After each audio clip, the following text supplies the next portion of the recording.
మీకు తెలుసా cervical cancer చాప కింద నీరులా విస్తరిస్తోంది.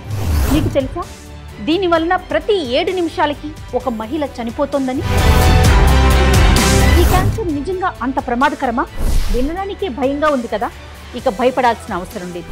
కానీ అవగాహన లేకపోతే మన ఆరోగ్యానికి ప్రమాదమే. మీలో ఎంతమందికి తెలుసు దీనికి వ్యాక్సిన్ ఉందని? ఈ క్యాన్సర్కి కారణాలు, తీసుకోవాల్సిన జాగ్రత్తలు, అలానే వ్యాక్సిన్కి సంబంధించిన అన్ని విషయాల్ని ఈరోజు మీకు తెలుసాలో మనం తెలుసుకుందాం.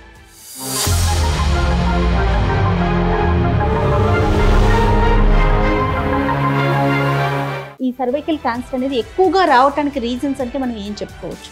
స్మోకింగ్ ఒకటి. ఇప్పుడు లేడీ స్మోకింగ్ కూడా ఇన్సిడెంట్స్ ఎక్కువైపోయింది. And having multiple partners.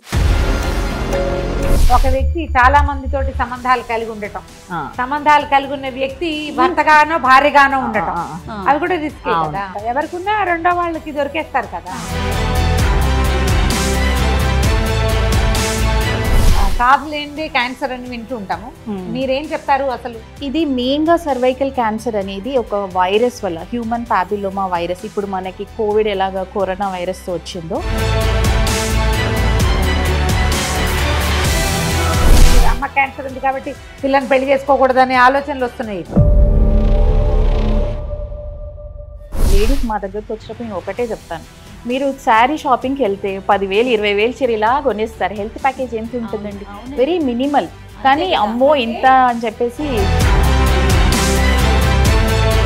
భారతదేశంలో ఇది చాలా నీడ్ ఆఫ్ యార్ అండి. ఎందుకంటే ప్రతి 7 నిమిషాలకి ఒక స్త్రీని మనం కోల్పోతున్నాం దేశంలో. ప్రొటెక్షన్ యూస్ చేస్తే రాదు అని సర్వైకల్ క్యాన్సర్కి ఉంది, కానీ ఓరోజెనిటల్ క్యాన్సర్స్ వచ్చే ఛాన్సెస్ ఉంది. కొంచెం క్యాన్సర్ స్టేజెస్ రీచ్ అయినప్పుడు లేడీస్కి కామన్గా excessive discharge, white discharge, blood strain white discharge అంటాం. అంటే రక్తము వైట్ డిశ్చార్జ్ కలిసి మిక్స్ లాగా, హస్బెండ్ వైఫ్ కలిసిన తర్వాత పోస్ట్ కాయిటల్ బ్లీడింగ్ అంటాం. కలిసిన తర్వాత బ్లీడింగ్ రావడం. నమస్తే, నేను విజయ. మీకు తెలుసా సమర్పిస్తున్నవారు doctor Narayana college of hotel management. నమస్తే రమగారు. నమస్తే జయ. రమగారు, ఈరోజు ఒక మహమ్మారి గురించి మనం మాట్లాడుకుందామండి. ఎంత ప్రమాదం అంటే చాప కింద నీరులాగా విస్తరిస్తోంది. అది ముఖ్యంగా మన ఆడవాళ్ళకి సంబంధించిన విషయం అండి. ఏంటంటే క్యాన్సర్. పల్లెల్లో అయితే చాలా ఎక్కువగా కనిపిస్తూ ఉందండి. అది పూర్తిగా అయిపోయి జీవితాలు ముగిసిపోతాయి అన్న టైంకి అప్పుడు మేల్కోవటం జరుగుతుంది. అసలు మీరేమంటారు రమ్మగారు? ఇది వరకు వినేవారా? ఇది క్యాన్సర్ అని ఇదని తెలిసేది కాదు. ఏదో అనారోగ్యం, ఒంట్లో బాగోలేదు, మంచాన్ని పడతారు, దీని పేరు ఇది, దీంతో ఇది అవుతుంది, ఇది దీని వల్ల వస్తుంది, అవగాహన లేదు కదా. కేర్ హాస్పిటల్ నుంచి మనకి గైనకాలజిస్ట్ డాక్టర్ రజనీ గారు, నమస్తే అండి. అలానే ఆంకాలజిస్ట్ డాక్టర్ గీత గారండి. నమస్తే గీత గారు. నమస్తే. నమస్కారం. ఇదివరకు పలానా ఊర్లో ఎవరికో ఉందంట క్యాన్సర్ అని వినేవాళ్ళు. ఇప్పుడు చూస్తుంటే మన ఇంట్లోకి వచ్చేస్తోంది. అంత తీవ్రత అనేది పెరిగిందేమో అనిపిస్తోంది. దీనికి గల కారణం ఏంటంటారు?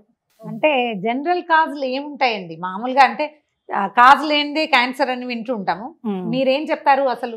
ఇది మెయిన్ గా సర్వైకల్ క్యాన్సర్ అనేది ఒక వైరస్ వల్ల, హ్యూమన్ పాపిలోమా వైరస్. ఇప్పుడు మనకి కోవిడ్ ఎలాగా కరోనా వైరస్ తో వచ్చిందో, ఈ సర్వైకల్ క్యాన్సర్ అనేది హ్యూమన్ పాపిలోమా వైరస్ అనే ఒక వైరస్ వల్ల ఈ క్యాన్సర్ రావడం అనేది జరుగుతుంది. అంటే నాకు తెలిసి హ్యూమన్ పాపిలోమా అంటే వాట్స్ అంటారు కదా. ఎస్. అయితే ఈ వైరస్ లో కూడా చాలా రకరకాల వైరస్లు ఉంటాయి. 6, 11, 16, 18, 31, 32 డిఫరెంట్ టైప్స్ ఉంటాయి. సో ఈ లో రిస్క్ హ్యూమన్ పాపిలోమా వైరస్ అని ఉంటుంది, high risk human papilloma virus అని ఉంటుంది. లో రిస్క్ హ్యూమన్ పాపిలోమా వైరస్ 6, 11 ఎవరికైతే వస్తుందో వాళ్ళకి వాట్స్ లాగా పులిపిర్లు, అంటే ప్రైవేట్ పార్ట్స్ లో, జెనిటల్ ఏరియాస్ లో పులిపిర్లు రావడం, ఇలాంటి లక్షణాలన్నీ కనిపిస్తుంటాయి. హై రిస్క్ వైరసెస్ ఏవైతే ఉంటాయో 16, 18, 31, 32, 33 ఇవన్నీ ఏంటంటే హై రిస్క్. అంటే ఈ ఇన్ఫెక్షన్ ఈ వైరస్ వల్ల వస్తే అలాంటి వాళ్ళు సర్వైకల్ క్యాన్సర్ రావడానికి ఛాన్సెస్ అనేవి ఎక్కువగా ఉంటాయి. అంటే గైనిక్ ఇష్యూస్ వచ్చినప్పుడు కొంచెం త్వరగా మీ దాకా వస్తే దాన్ని ఓకే ఇది దీనికి సంబంధించిన ఇష్యూ నడుస్తుంది అనేది చెప్పగలుగుతారు. ఆ పర్సంటేజెస్ ఎంత వరకు ఉందంట? కామన్ గా ఏంటంటే ఈ మధ్య కాలంలో since few years health packages అనేవి చాలా రెగ్యులర్ గా అందరు మాస్టర్ హెల్త్ చెకప్స్ చేసుకోవడం అనేది జరుగుతుంది. దీంట్లో మనకి సర్వైకల్ క్యాన్సర్ డిటెక్షన్ కి పాప్స్మియర్ టెస్ట్ అంటే స్క్రీనింగ్ టెస్ట్ అనేది చేయడం అనేది జరుగుతుంది. సో చాలా మందికి జనరల్ గా ఒక టెస్ట్ పాప్స్మియర్ టెస్ట్ చేసినప్పుడు కూడా అంటే వాళ్ళకి ఏం సిమ్టమ్స్ ఉండవు, కానీ వాళ్ళకు ఈ పాప్స్మియర్ లో డిటెక్షన్ అనేది జరగడం అనేది జరుగుతుంది. కొంతమందిలో ఇనీషియల్ స్టేజెస్ లో సర్వైకల్ క్యాన్సర్ ఎలాంటి సిమ్టమ్స్ యాసెట్స్ ఏం కనిపించవండి. కొంచెము ఎక్కువ అడ్వాన్స్ స్టేజెస్ లోనే ఎక్కువ ఎక్సెసివ్ డిశ్చార్జ్ కానీ కలిసిన తర్వాత హస్బెండ్ వైఫ్ కలిసిన తర్వాత బ్లీడింగ్ పోస్ట్ కాయిటల్ బ్లీడింగ్ అంటాము అలాంటివి కానీ అలాంటి ప్రాబ్లమ్స్ ఉన్నప్పుడు వాళ్ళు చెకప్కి వస్తే అప్పుడు మనం టెస్టింగ్ చేయడం ద్వారా ఈ క్యాన్సర్ ఉంది లేదనేది తెలుస్తుంది. ఎందుకంటే మనం సంవత్సరానికి ఒకసారి టెస్ట్లు చేయించుకోండి అంటే బోల్ డబ్బు అయిపోతుంది అనిపిస్తుంది. మనం ఏదైనా ప్యాకేజెస్ లాంటివి తీసుకుంటే ఫ్యామిలీ ప్యాక్ లాగా తీసుకోవచ్చు కదా, సంవత్సరానికి ఒకసారి చేసుకుంటే మంచివే చాలా బయటపడతాయి. అందులో ఇది ఒకటి ముఖ్యమైన. లేడీస్ మా దగ్గరకు వచ్చినప్పుడు నేను ఒకటే చెప్తాను, మీరు శారీ షాపింగ్కి వెళ్తే 10,000 20,000 చీర ఇలా కొనేస్తారు. హెల్త్ ప్యాకేజ్ ఎంత ఉంటుందండి? Very minimal. కానీ అమ్మో ఇంత అని చెప్పేసి చెప్తాను. జనరల్ గా కామన్ మ్యాన్ కి ఎట్లా ఉంటుందంటే టెస్ట్ చేయించాము అన్ని బానే ఉన్నాయంటే నెక్స్ట్ టైం బానే ఉంటాయి ఎందుకు అనిపిస్తుంది. ముందు ఆంకాలజిస్ట్ మేడం గీత గారు ఉన్నారు, అసలు ఆవిడతో మాట్లాడదాం. అమ్మా మీరు చెప్పండి అమ్మా, ఎంతవరకు అవేర్నెస్ వచ్చింది? అసలు సిమ్టమ్స్ ఏ విధంగా కనిపిస్తాయి? అంటే వన్స్ మేడం దగ్గర నుంచి గైనిక్ దగ్గర నుంచి మీకు షిఫ్ట్ అవుతారు కాబట్టి పేషెంట్స్. ఇప్పుడు అవేర్నెస్ ఎంతవరకు వచ్చింది అన్నారు, అది మంచి ప్రశ్న అండి. మొన్న ఒక సర్వే చేస్తే ఇండియాలో టీవీ పద్మ సర్వే అనుకుంటా నాకు తెలిసి, ఆ సర్వే చేస్తే అవేర్నెస్ ఓన్లీ 2% వాళ్ళు ఈ రెగ్యులర్ చెకప్స్ చేయించుకుంటున్నారు, స్క్రీనింగ్ చేయించుకుంటున్నారు అని వచ్చింది అనమాట. ఇప్పుడు డాక్టర్ రజనీ చెప్పారు అది ప్యాకేజెస్ ఉన్నాయని. ఎంతమంది ప్యాకేజ్ చేసుకున్నా అది 1% ఆఫ్ మన ఇండియన్ పాపులేషన్, 2% కూడా అవ్వదండి. హెచ్పివి వైరస్ టెస్టింగ్ కూడా ఉంటుంది కంబైన్ గా, Pap smear with HPV virus testing. HPV virus test తో కలిపి టెస్ట్ చేస్తే డెఫినెట్ గా 5 years, ఈవెన్ 5 to 10 years కూడా కొన్ని చెప్తున్నారు. 5 years చేసుకుంటే సరిపోతుంది.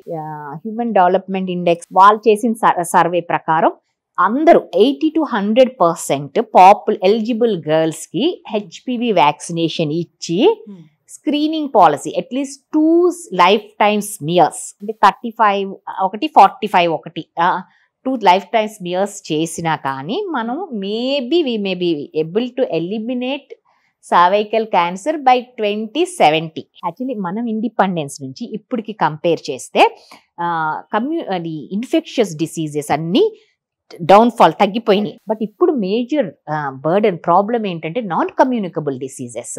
అందులో కోవిడ్ లాంటిది వస్తే ఆ బడ్జెట్ అంతా అటు వెళ్ళిపోతుంది. సో మన బడ్జెటరీ వైజ్ కూడా చాలా తక్కువ. కానీ మనం తలుచుకుంటే ఎంతమంది ఆశా వర్కర్స్, ఏఎన్ఎంస్ ఉన్నారు, వాళ్ళ ద్వారా లాస్ట్ హౌస్ రీచ్ అవ్వాలి మనం. అది మన ఏం ఉండాలి, లాస్ట్ అచీవ్ చేయగలం. దీంతో అందరూ భాగస్వాములు అవ్వాలి. ఒకప్పుడు పోలియో అనేది మన దేశంలో ఇరాడికేట్ చేస్తామని మనం అనుకోలేదు, కానీ ఈ రోజు we are this near to eradication.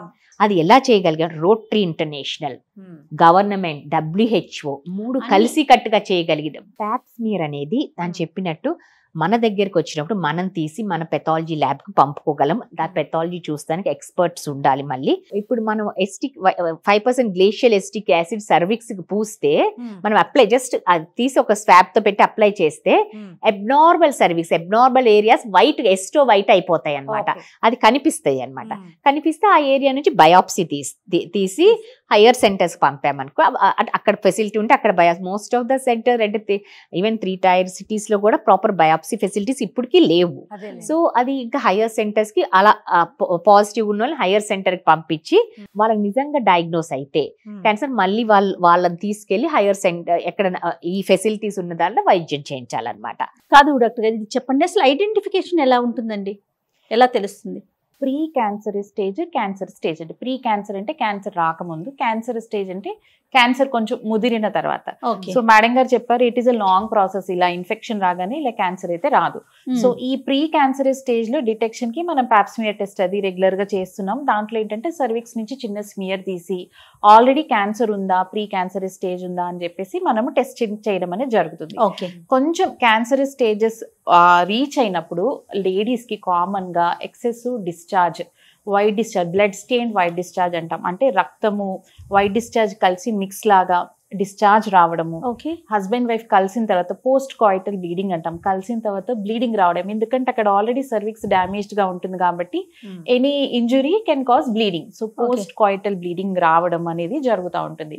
So కొంతమందికి స్టమక్ పెయిన్ ఎక్కువగా స్టేజ్ పెరుగుతున్న కొద్ది అబ్డామినల్ పెయిన్ అంటే లోవర్ అబ్డామినల్ పెయిన్. అంటే నార్మల్ గా కూడా స్టమక్ పెయిన్ ఉంటుందండి, పీరియడ్స్ టైంలో ఉంటుంది అట్లా ఉంటుందా? రెగ్యులర్ గా టైంలో కూడా కొంచెం ఎక్కువ బ్లీడింగ్ అదే పెయిన్ రావడం అది జరుగుతుంది. కొంచెం అడ్వాన్స్డ్ స్టేజెస్ లో ఏంటంటే ఈ సర్విక్స్ అనేది పక్కన భాగాల్లో స్ప్రెడ్ అవ్వడం అని జరుగుతుంది. సో మనకి ముందుగా బ్లాడర్ ఉంటుంది, పోస్టీరియర్ గా మోషన్ పైప్ ఉంటుంది. సో బ్లీడింగ్ ప్రాబ్లమ్స్ అంటే బ్లాడర్ మనకి బ్లీడింగ్ రావడం, యూరిన్ పాస్ చేసినప్పుడు బ్లీడింగ్ రావడం కానీ, మోషన్ ప్రాబ్లమ్స్ కానీ, ఇవన్నీ అడ్వాన్స్డ్ స్టేజెస్ లో. సో కామన్ గా ఏంటంటే ఇలా excessive white discharge, blood strain discharge కానీ, కలిసినప్పుడు బ్లీడింగ్ కానీ, స్పాటింగ్ లాగా కానీ అయినప్పుడు మాత్రం ఇమీడియట్ గా ఒక గైనకాలజిస్ట్ దగ్గరికి వెళ్ళేసి ఇంటర్నల్ గా ఎగ్జామినేషన్ చేయించుకొని, చెకప్ చేయించుకొని, తగిన ఇన్వెస్టిగేషన్స్ చేసుకుంటే మనం ఎర్లీ స్టేజెస్ లోనే డిటెక్ట్ చేయొచ్చు. యాక్చువల్ గా ఎర్లీ స్టేజెస్ లో డిటెక్ట్ చేయాలంటే first is best is pap smear. Secunderabad లోని doctor Narayana college of hotel management లో 100% జాబ్ గ్యారంటీ. 966365 నాకేదో కొంత అనుమానంగా ఉంది, ఒకసారి టెస్ట్ చేయించుకోమ్మా అని మనం మీరు చెప్తే ఒక గైనిక్ గా ఎంతవరకు యాక్సెప్ట్ చేస్తున్నారు? అసలు definitely acceptance rate is good. పెరిగిందండి. ఇప్పుడు హెల్త్ అవేర్నెస్ కూడా చాలా వరకు పెరిగింది ఆడవాళ్ళలో. 40+ వాళ్ళు వస్తే డెఫినెట్ గా రొటీన్ గా కూడా నేను పాప్స్మియర్ కంపల్సరీ అందరికి అడ్వైస్ చేస్తాను. అంటే పాప్స్మియర్ అంటే వాళ్ళకి అవగాహన అనేది ఉండదు. అవును. సో మనం చెప్తేనే వాళ్ళకి తెలుస్తుంది, అరే పాప్స్మియర్ టెస్ట్ అనేది ఈ క్యాన్సర్ డిటెక్షన్ కోసం ఇలా ఉంటుంది అని చెప్తే వాళ్ళు కరెక్ట్ గా ఎక్స్ప్లెయిన్ చేస్తే అండర్స్టాండ్ చేసుకుంటారు, చేయించుకుంటారు కూడా. సర్వైకల్ ప్రాబ్లమ్స్ ఏదైనా ఉంది డిటెక్షన్, ఇప్పుడు బయాప్సీ, ఇప్పుడు మనకి అది అబ్నార్మల్ గా కనిపించింది సర్విక్స్, దీనికి బయాప్సీ చేయాలి అంటే acceptance rate is good. A age నుంచి మనం పాప్స్మియర్ అవసరం అని అంటున్నారు మీరు? ఇప్పుడు యాక్చువల్గా బుక్స్ ప్రకారం 21+ తర్వాత చేయొచ్చు అంటారు. కానీ ఏంటంటే యాక్టివ్ అయిన తర్వాత మొదలు పెట్టిన తర్వాత 3 years తర్వాత 2 to 3 years తర్వాత ఎవ్రీ 3 years ఒకసారి పాప్స్మియర్ చేస్తే దాన్ని బట్టి మనకి ఏమైనా ఉందా లేదా, క్యాన్సరస్ చేంజెస్ ఏమైనా ఉన్నాయా తెలుస్తుంది. సో ఈ మధ్య కాలంలో ఎక్కువగా పాపులరైజ్ ఏంటంటే హ్యూమన్ పాపిలోమా వైరస్ ని కూడా మనం డిటెక్ట్ చేయవచ్చు. పాప్స్మియర్ అనేది మనం సెల్స్ అంటే ఆల్రెడీ అక్కడ క్యాన్సర్ ఉందా లేదా అనేది తెలుస్తుంది. హెచ్పివి డిఎన్ఏ అంటే వైరస్ ఉందా లేదా అనేది కూడా తెలుస్తుంది. సో ఈ రెండు combination Pap smear plus HPV DNA together చేస్తే once in 5 years చేసినా సరిపోతుంది. కానీ ఓన్లీ పాప్స్మియర్ ఏమంటే మాత్రం once in 3 years చేసుకుంటే సరిపోతుంది. ఇప్పుడు మీరు హెచ్పివి వైరస్ కనుక ముందే చూడగలిగితే అది క్యాన్సర్ దాకా వెళ్ళకుండా ఆపేయచ్చా ముందే? డెఫినెట్ గా అండి. దానికి అంటే డిపెండింగ్ ఆన్ ద స్టేజెస్, దాంట్లో ప్రాబ్లమ్స్ దానికి ట్రీట్మెంట్స్ కూడా ఉన్నాయి. అంటే ఏ స్టేజ్ లో ఉంటే దాన్ని మనం అక్కడతో అంటే ఎప్పుడు మనం డిటెక్ట్ చేస్తే ఆపటానికి అవకాశం ఉంటుంది? హ్యూమన్ పాపిలోమా వైరస్ డిటెక్షన్ ఒకటి, ఆ సెల్స్ లో చేంజెస్ ఉన్నాయా, సెల్స్ సర్విక్స్ నార్మల్ గా ఉండొచ్చు కానీ హ్యూమన్ పాపిలోమా డిటెక్ట్ అవ్వచ్చు. అంటే నేను అంటే లైఫ్ టైంలో చాలా మందికి ఉమెన్ కి హ్యూమన్ పాపిలోమా అనేది ఇది ట్రాన్స్మిటెడ్ వైరస్ యాక్టివ్ ఉమెన్ అందరికి లైఫ్ టైంలో హ్యూమన్ పాపిలోమా రావచ్చు. కానీ మన ఇమ్యూనిటీ బాగుంటే అది will shed that virus of, దాని మీద ఫైట్ చేస్తుంది. సో ఇప్పుడు ఎప్పుడైతే ఇమ్యూనిటీ కొంచెం తగ్గుతుందో అప్పుడు లైక్ ఎక్కువగా ఇది హెచ్ఐవి ఉన్న వాళ్ళకి, ఇమ్యూనో కాంప్రమైజ్డ్ వాళ్ళకి, అంటే స్టిరాయిడ్స్ మీద ఉన్న వాళ్ళకి, ట్రాన్స్ప్లాంట్స్ అయిన వాళ్ళకి, ఇమ్యూనో కాంప్రమైజ్డ్ ఎవరినైనా తీసుకున్నా వాళ్ళల్లో కూడా ఎక్కువ ఉంటుంది అనమాట ఈ సర్వైకల్ క్యాన్సర్. అసలు ఎందుకు ఈ సర్వైకల్ క్యాన్సర్ అనేది ఎక్కువగా రావడానికి రీజన్స్ అంటే మనం ఏం చెప్పుకోవచ్చు? ఎక్కువగా అంటే దానికి రిస్క్ ఫ్యాక్టర్స్ ఏంటంటే early marriage and number of children ఎక్కువ ఉంటాము, స్మోకింగ్ ఒకటి, ఇప్పుడు లేడీస్ స్మోకింగ్ కూడా ఇన్సిడెన్స్ ఎక్కువ అయిపోయింది, అండ్ స్మోకింగ్ ఒకటి, ఇమ్యూనో కాంప్రమైజ్డ్ గా ఉంటాం ఒకటి, and having multiple partners. And partner having multiple sexual partners, ఇవన్నీ కూడా రిస్క్ ఫ్యాక్టర్స్ అన్నమాట. But causative organism human papilloma వైరసే, బట్ ఇవన్నీ రిస్క్ ఫ్యాక్టర్స్ అవుతాయి. ఒక వ్యక్తి చాలా మందితోటి సంబంధాలు కలిగి ఉండటం, సంబంధాలు కలిగి ఉన్న వ్యక్తి భర్తగానో భార్యగానో ఉండటం, అవి కూడా రిస్క్ కదా. అంటే ఇద్దరికి సంబంధాలు అనేది ఎక్కువగా ఉంటాయి. ఎవరికున్నా రెండో వాళ్ళకి దొరికేస్తారు కదా. అంటే ఒకరి నుంచి ఇంకొకరికి హెచ్పివి వైరస్ ఇది ట్రాన్స్మిటెడ్ వైరస్. సర్వైకల్ క్యాన్సర్ తో పాటు హెచ్పివి వైరస్ అనేది other cancers, vaginal cancer, vulva vagina genital cancer అక్కడే అనుకోండి. అదే కాకుండా ఓరల్ క్యాన్సర్స్, ఓరోఫెరింజియల్ క్యాన్సర్స్ కూడా కాజ్ చేస్తుంది హెచ్పివి వైరస్. అండ్ మొగల్లో పినైల్ క్యాన్సర్, పెనిస్ క్యాన్సర్, ఇవన్నీ కూడా కాజ్ చేస్తుంది అనమాట హెచ్పివి వైరస్. సో ఇప్పుడు అందుకనే ఈ వ్యాక్సినేషన్ ఇస్తాం వల్ల ఈ అన్ని ఇన్సిడెంట్స్ తగ్గించవచ్చు. భారతదేశంలో ఇది చాలా నీడ్ ఆఫ్ అవర్ అండి. ఎందుకంటే ప్రతి 7 నిమిషాలకి ఒక స్త్రీని మనం కోల్పోతున్నాం దేశంలో. ప్రతి 7 నిమిషాలకి ఒక స్త్రీని ఇప్పుడు భారతదేశంలో ఇది 2022 స్టాటిస్టిక్స్ అండి. ఫారెన్ లేడీ ఏ కంట్రీయో గుర్తులేదండి, చాలా రోజుల క్రితం. ఇప్పుడు ఆమె అనేసిన మాట ఇంకా నాకు అలా మైండ్ కొట్టినట్లా వస్తుంది. ఏంటంటే India losing 1 woman every 7 minutes is a nation shame అన్నది. ఇది ఎక్కువ గ్రామీణ ప్రాంతాల్లో స్త్రీలలో, అంటే లో సోషియో ఎకనామిక్ ఉమెన్ అంటారు, వాళ్ళల్లో ఎక్కువగా కనిపిస్తుందండి. ఇది అర్బన్ కన్నా రూరల్ ఏరియాలో స్త్రీలలో. ఒకసారి ఒక స్టడీ వచ్చిందండి, ఇది సర్వైకల్ క్యాన్సర్, ఇది కుటుంబ సమస్య కాదు, దేశ సమస్య. It is a national problem. ఎందుకంటే వాళ్ళు ఆర్ఫన్స్ అయిపోతారు, low social economic orphans. Then orphans అయితే తర్వాత ఎలా ఉంటారు, వాళ్ళు యాంటీ సోషల్ ఎలిమెంట్స్ అవ్వచ్చు. It is a nation problem అని ఒక స్టడీ కూడా వచ్చిందండి. రిలేటివ్స్ కానీ సొసైటీ కానీ ఒకరి నుంచి ఒకరికి వస్తుందేమో, పలానా కుటుంబంలో క్యాన్సర్ పేషెంట్ ఉన్నారు అనే మాట అయితే ఇప్పటికీ మనం చూస్తూ ఉన్నాం కదండి సమాజంలో. మేము రావచ్చా, వీళ్ళ దగ్గర కలవచ్చా, కలిసి చాలా కూడా వస్తుందా, ఇలాంటి అప్పుడు వరకు చాలా వరకు తెలుసు, కానీ ఒక్కొక్కసారి వాళ్ళు అడుగుతూ ఉంటారు, ఇలా క్యాన్సర్ ఉంది కదండి, నేను అంటే వాళ్ళ మదర్కో అత్తగారికో క్యాన్సర్, మేము ఉండొచ్చా, ఒకే రూమ్ లో ఉండొచ్చా, ఆమె తినే యూటెన్సిల్ లో తినొచ్చా అనే అపోహలు ఉన్నాయి. ఏం కాదమ్మా, క్యాన్సర్ అంటువ్యాధి కాదు. క్యాన్సర్ అంటే ఏమీ లేదు, మన శరీరంలో కణాలే అది అదుపు తప్పి విభజించినప్పుడు అది ట్యూమర్ అవుద్దమ్మా, ఎక్కడి నుంచి వచ్చేది కాదు అని చెప్తాం అనమాట మేము. ప్రత్యేకంగా మన భారతదేశంలో స్త్రీలు అన్ని చూస్తారు, వాళ్ళ ఇంట్లో ఫ్యామిలీ, హస్బెండ్, పిల్లలు అందరినీ చూస్తారు, కానీ వాళ్ళ యొక్క ఆరోగ్యం వాళ్ళు అశ్రద్ధ చేస్తారండి. అయితే డాక్టర్ గారు దీనికి ప్రివెన్షన్ అంటే ఏం చెప్తారు మీరు? సో ఈ మల్టిపుల్ పార్ట్నర్స్ వల్ల ఈ సర్వైకల్ క్యాన్సర్ రావడం because of HPV transmitted disease కాబట్టి, సో అందరికి చెప్పేది ఏంటంటే please avoid this multiple partners relationships ని అవాయిడ్ చేయడము, ప్రొటెక్షన్స్ వాడుకోవడము, కాండోమ్స్ వాడడము ద్వారా ఈ ప్రివెన్షన్ అనేది కొంచెం బెటర్ గా ఉంటుంది. కానీ హ్యూమన్ పాపిలోమా వైరస్ అనేది సర్వైకల్ క్యాన్సరే కాదు, ఓరోజెనిటల్ క్యాన్సర్స్ కూడా వచ్చే ఛాన్సెస్ ఉంటాయి. కాబట్టి ప్రొటెక్షన్ యూస్ చేస్తే రాదు అని సర్వైకల్ క్యాన్సర్ ఉంది, కానీ ఓరోజెనిటల్ క్యాన్సర్స్ వచ్చే ఛాన్సెస్ ఉంది. కాబట్టి బెటర్ మీరు మల్టిపుల్ పార్ట్నర్స్ అవాయిడ్ చేయడం అనేది చాలా అవసరము. ధర్మబద్ధమైన జీవితం గడపమని చెప్తున్నారు, అంతేగా. అలా మీరు ఎంత మళ్ళీ ఇంకోటి ఇమ్యూనిటీ బిల్డింగ్, మనకి ఇమ్యూనిటీ బాగుంటే ఈ వైరస్ ని ఫైట్ చేసే శక్తి ఉంటుంది. కాబట్టి ఏదో మనం చెప్పగానే ఒక 1 month తినేసి మంచి హెల్దీ ఫుడ్ తర్వాత వదిలేకుండా పర్సిస్టెంట్ గా, అంటే చిన్న వయసు నుంచే, చిన్న పిల్లల ఏజ్ నుంచే మనం పిల్లలకి మంచి హెల్దీ హ్యాబిట్స్ అలవాటు చేయడము, బ్యాలెన్స్డ్ న్యూట్రిషన్, ఒక ఇంపార్టెన్స్, ఫ్రూట్స్ ఎక్కువ తీసుకోవడము, అవన్నీ తీసుకోవడము. జంక్ ఫుడ్ ఇప్పుడు ఉన్న కాలంలో ఎక్కువగా జంక్ అవుట్ సైడ్ ఫుడ్ కి చాలా అలవాటు పడ్డారు పిల్లలైనా పెద్దవాళ్ళైనా. సో ఎక్కువ ఏంటంటే హెల్దీ డైట్ గురించి వాళ్ళకి అవేర్నెస్ క్రియేట్ చేయడము. సో ఫ్యామిలీ అంతా హెల్దీగా ఉంటే ఇమ్యూనిటీ బాగుంది అనుకోండి, వైరస్ అటాక్ చేసే శక్తి అనేది ఇంటర్నల్ గా వచ్చేస్తుంది. అదే కాకుండా వ్యాక్సినేషన్, హ్యూమన్ పాపిలోమా వైరస్ కి వ్యాక్సినేషన్ తీసుకోవడం అనేది కూడా చాలా అవసరం. ఏ ఏజ్ నుంచి వ్యాక్సినేషన్ అదే చెప్తున్నా, అది అప్పటి వరకు 3 doses అని ఇనిషియల్ గా వచ్చిందండి. బట్ కొంచెం కాస్ట్ ఎక్కువ, 3000 ఆల్మోస్ట్ పర్ డోస్ ఉండేది. అందరు ఎఫోర్డబుల్ గా అంత ఉండేది కాదు అప్పుడు. ఇప్పుడు కూడా అది కాస్ట్ అంతే ఉంది. ఏ ఏజ్ నుంచి అంటే ఫస్ట్ వచ్చినప్పుడు అంటే యుఎస్ లో స్టడీస్ కదా, వాళ్ళు 9 to 26 ఐడియల్ అని ఇచ్చారండి ఇనిషియల్ గా. ఎందుకంటే మనకు తెలియదు, అది న్యూ వ్యాక్సిన్. ఇప్పుడు రీసెంట్ గా అప్పుడు కోవిడ్ అయిపోయిన తర్వాత మన సీరం ఇన్స్టిట్యూట్ పూణే వాళ్ళు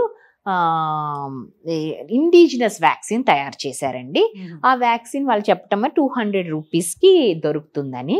ఇట్ ఈస్ డెఫినెట్లీ రెవల్యూషన్ అండి. ఇది మనం తయారు చేసిన ఈ వ్యాక్సినేషన్, ఇది కూడా ఏజ్ గ్రూప్ ఏంటం? ఏజ్ గ్రూప్ అంటే చెప్పటం ఏంటంటే 9 to 14 years మధ్యలో ఇస్తే అది ఏంటంటే ఆ ఏజ్ లో యంగ్ ఏజ్ కాబట్టి ఇమ్యూనోజెనిసిటీ ఎక్కువ ఉంటుంది. అంటే డోస్ ఇస్తే ఎక్కువ యాంటీబాడీస్ ఫామ్ అవుతాయి అన్నమాట బాడీలో. అందుకని ఆ ఏజ్ లో ఇస్తే 1 to 2 doses అయినా సరిపోతుంది అని స్టడీస్ వచ్చినాయి. ప్రాపర్ గా వన్ ఇస్తే సరిపోతుంది అంటే ప్రాపర్ గా స్టడీస్ లేవు, కానీ 1 to 2 ఇస్తే సరిపోతుంది చాలా స్టడీస్ వస్తున్నాయి అన్నమాట. 9 to 14 కి ఇస్తే మధ్యలో ఇస్తే ఇమ్యూనోజెన్ అంటే ఆ young age they will be able to produce ఎక్కువ ఈ అంటే వ్యాధి నిరోధక శక్తిని ఎదుర్కొనే యాంటీబాడీస్ ఫామ్ చేయగలరు. ఈ వ్యాక్సిన్ అనేది ఇప్పుడు 9 years నుంచి అప్ టు ఏ ఇయర్ వరకు తీసుకోవచ్చు అంటారు? అంటే ఇది యాక్చువల్ గా ఏంటంటే ఇది ట్రాన్స్మిటెడ్ వైరస్ కాబట్టి బిఫోర్ యాక్టివ్ గా ఉండే ముందు తీసుకుంటే మంచిదమ్మా. 45 years వరకు కూడా ఇచ్చారు. వన్స్ యాక్టివ్ మెన్ లో ఫస్ట్ అంటే ముందు ఇచ్చినంత అంత ఎఫెక్టివ్ గా ఉండదు. ఎంతో కొంత యాంటీబాడీస్ ఫామ్ అవుతాయేమో, కానీ ఫస్ట్ ఇనిషియల్ గా ఇచ్చినంత ఎఫెక్ట్ తర్వాత ఇస్తే ఉండదు అనమాట. ఫైనల్ గా మీరు ఏం చెప్తారమ్మా, దీని ప్రివెన్షన్ ఏంటి? ఒక స్త్రీ విద్యావంతురాలు అయితే కుటుంబం అంతా విద్యావంతురాలు అవుతుంది అన్నట్టు. స్త్రీలు ఆరోగ్యంగా ఉంటే కుటుంబం అంతా ఆరోగ్యంగా ఉంటది. ఎలాంటి సిమ్టమ్స్ అయినా అశ్రద్ధ చేయకుండా వెంటనే డాక్టర్ సంప్రదించడం వలన ఎర్లీ డయాగ్నోస్ అవుతుంది. మన దేశంలో దురదృష్టం ఏంటంటే చాలా వరకు పేషెంట్స్ మన దగ్గరకు వచ్చేసరికి 3rd stage లో వస్తారనమాట. మొత్తం స్ప్రెడ్ అయ్యి అది వాసన డిశ్చార్జ్ తో వస్తారనమాట. స్టాటిస్టిక్స్ తీసుకున్నాం అనుకోండి, మన దేశంలో 2022లో 1,27,000 కేసులు ఉంటే 80,000 మంది డెత్స్ ఉన్నాయన్నమాట సర్వైకల్ క్యాన్సర్. ఆల్మోస్ట్ 2/3 చనిపోతున్నారు. అంటే దీనికి కారణం ఏంటంటే లేట్ డయాగ్నోసిస్, అవేర్నెస్ లేకపోవటం వల్ల 3rd stage లో 4th stage లో మన దగ్గరికి వస్తాం అనమాట. Thank you ma'am, thank you. మీరేం చెప్తారు రజనీ గారు? అవేర్నెస్ అనేది కంపేర్డ్ పాత కాలంలో పోల్చుకుంటే ఇప్పుడు డెఫినెట్ గా అవేర్నెస్ అనేది పెరిగింది, కానీ ఇంకా అవసరం. స్కూల్స్ కి వెళ్ళడం అనేది చాలా ఎక్కువగా చూస్తుంటాం. సో వాళ్ళందరూ పిల్లలు చాలా క్వశ్చన్స్ కూడా అడుగుతారు మనం చెప్పినప్పుడు. సో యంగ్ ఏజ్ పిల్లలకి చెప్పినా అర్థం అవుతుంది. సో వాళ్ళకి చెప్తా ఉంటాం, మీ పేరెంట్స్ కి చెప్పండి, మీ కజిన్స్ కి చెప్పండి, మీ ఇంటి చుట్టుపక్కన వాళ్ళకి చెప్పండి, ఇంజెక్షన్ తీసుకోవాలి, ఇలా వ్యాక్సిన్ ఉంది అని చెప్పేసి. మేము ఓపీలో కూడా మా దగ్గర వచ్చే పేషెంట్స్ అందరికీ వి గివ్ హెల్త్ ఎడ్యుకేషన్ తీసుకోవాలి అని. సో అవేర్నెస్ అనేది క్రియేట్ అయితే డెఫినెట్ గా over a period of time ఇది కంప్లీట్ గా ఎరాడికేషన్ స్టేజ్ కి తీసుకొని రావచ్చు. సో వ్యాక్సినేషన్ కూడా చాలా సింపుల్ అండి, దానికి ఎటువంటి సైడ్ ఎఫెక్ట్స్ లేవు. సో కొంతమంది భయపడతారు, అమ్మో 9 years ఏజ్ గ్రూప్ కి ఇంజెక్షన్ ఇవ్వాలా వద్దా, ఏమన్నా సైడ్ ఎఫెక్ట్స్ వస్తాయేమో అని చెప్పేసి కూడా మదర్స్ భయపడతా ఉంటారు. చిన్న విషయం అండి, మెచ్యూర్ అయిన తర్వాత ఇవ్వాలా, మెచ్యూర్ అవ్వక ముందే ఇవ్వాలి? దీనికి అవ్వాలా వద్దా అనేది సంబంధం లేదండి. 9 years ఏజ్ గ్రూప్ దాటిన తర్వాత 9 to 9 నుంచి 45 years age group, 9 to 15 years age group వాళ్ళకి 2 doses సరిపోతాయి. మళ్ళీ 15 నుంచి 45 years వాళ్ళకి 3 doses, 3 doses ఆఫ్ ఇంజెక్షన్. ఒకవేళ ఒక డోస్ వేసుకొని మిస్ అయితే ఎక్కువ గ్యాప్ వస్తే మళ్ళీ రిపీట్ చేయాల్సి వస్తుంది. సో వాళ్ళకి మన కార్డ్ ఇవ్వడం జరుగుతుంది, ఈ డేట్ కి మళ్ళీ తీసుకోవాలి నెక్స్ట్ డోస్ అని ఎక్స్ప్లెనేషన్ కూడా ఉంటుంది. కానీ ఒక చిన్న అనుమానం ఏముంటుందంటే పిల్లల ఎదుగుదలకి సంబంధించి ఏమైనా, ఎందుకంటే 9 years అని పెట్టుకునేసరికి వాళ్ళ ఎదుగుదలలో ఏమైనా ఇబ్బందులు వస్తాయా, ఇవి తీసుకోవటం వల్ల ఫ్యూచర్ లో ఇంకేమైనా సైడ్ ఎఫెక్ట్స్ ఉంటాయా అనే ఒక చిన్న అనుమానం అయితే ఇప్పటి వరకు ఉన్న స్టడీస్ ప్రకారం అయితే ఎటువంటి సైడ్ ఎఫెక్ట్స్ ఎవరికి లేదండి. సో అవన్నీ చూసే దెన్ అప్రూవల్స్ వచ్చినాకే మనం ఇవ్వడం అనేది జరుగుతూ ఉంది. అండ్ ఇంకోటి ఏంటంటే ఈ హెచ్పివి వ్యాక్సిన్ ఒకటి చాలు, 2 చాలు చెప్పాం కదా. ఎంగేజ్ లో హెచ్ఐవి కానీ ఇమ్యూనో కాంప్రమైజ్డ్ వాళ్ళలో మాత్రం డెఫినెట్ గా 3 doses తీసుకోవాలండి. డోసెస్ పెంచాలి. అమ్మగారు చాలా విషయాలు తెలుసుకున్నామమ్మా, అద్భుతమైన విషయాల్ని.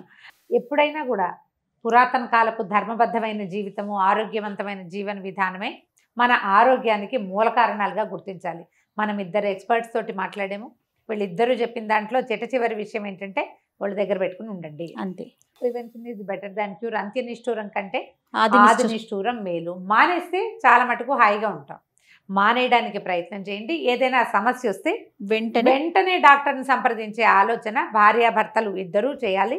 చాలా మంది ఏంటంటే స్త్రీలకి మగవాళ్ళు ఇంట్లో ఉన్న వాళ్ళు సపోర్ట్ చేయాలి. ఇలాంటి పరిస్థితుల్లో సపోర్ట్ చేస్తే ఫర్దర్గా ఇంకా మళ్ళీ ఏదైనా కొత్త సమస్యలు, వీళ్ళకి అమ్మ క్యాన్సర్ ఉంది కాబట్టి పిల్లని పెళ్లి చేసుకోకూడదనే ఆలోచనలు వస్తున్నాయి ఇప్పుడు. అవునండి. అలాంటివి రాకుండా ఫ్యామిలీస్ డిస్టర్బ్ కాకుండా ఉండాలంటే జాగ్రత్తగా ఉండటం అవసరం.